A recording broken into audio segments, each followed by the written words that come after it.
Mi padre, mi famoso padre, murió en 2023 a los 90 años. 2 años antes de su fallecimiento, recibió un email de una periodista freelance llamada Ruth Crawford en el que le pedía una entrevista. Se lo leí yo, como hacía con toda su correspondencia personal y profesional, porque para entonces él había renunciado a los dispositivos electrónicos, primero el ordenador de sobremesa, después el portátil y por último su querido móvil. Conservó bien la vista hasta el final, pero decía que fijar la mirada en la pantalla del iPhone producía dolor de cabeza.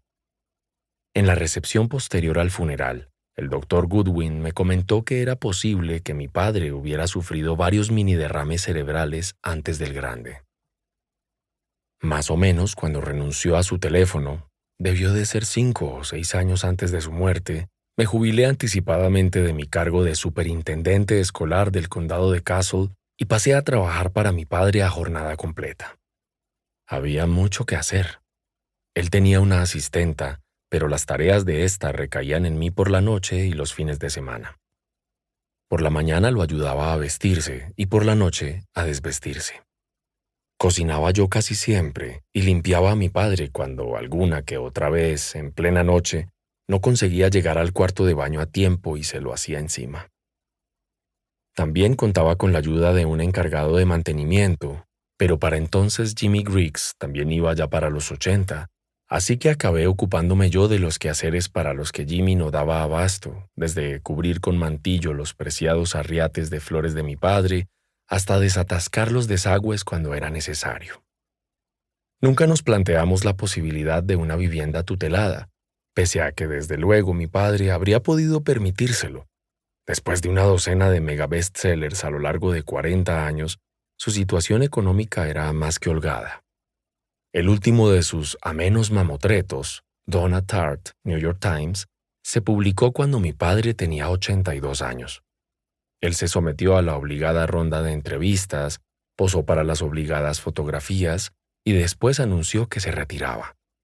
Ante la prensa, lo hizo con deferencia, recurriendo a su característico humor, Ron Charles, Washington Post. Ante mí dijo, «Por fin se acabaron las chorradas, gracias a Dios». Salvo por la entrevista informal junto a la cerca de estacas que concedió a Ruth Crawford, nunca volvió a hacer declaraciones públicas. Se lo pidieron muchas veces y siempre se negó. Sostenía que ya había dicho todo lo que tenía que decir e incluso alguna que otra cosa que quizá debería haberse callado. «Si concedes demasiadas entrevistas», me dijo una vez, «estás abocado a meter la pata en 1 o 2 ocasiones.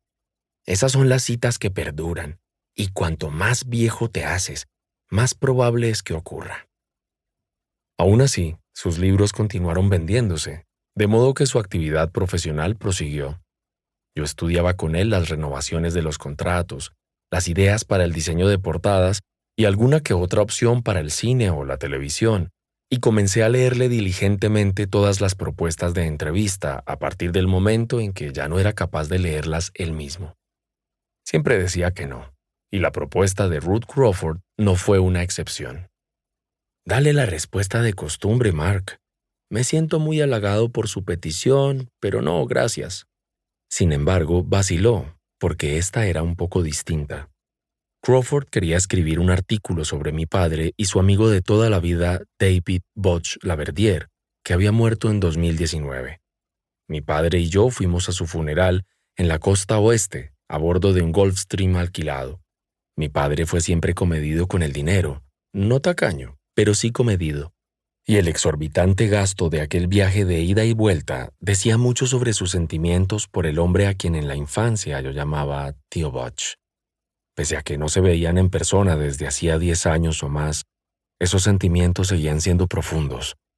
Pidieron a mi padre que pronunciara unas palabras en el funeral. Yo pensé que no accedería. Su rechazo a la atención pública no se limitaba a las entrevistas, sino que se extendía en todas direcciones. Pero accedió. No subió al podio. Con la ayuda de su bastón se puso en pie allí donde estaba. Siempre fue buen orador y eso no cambió con la edad.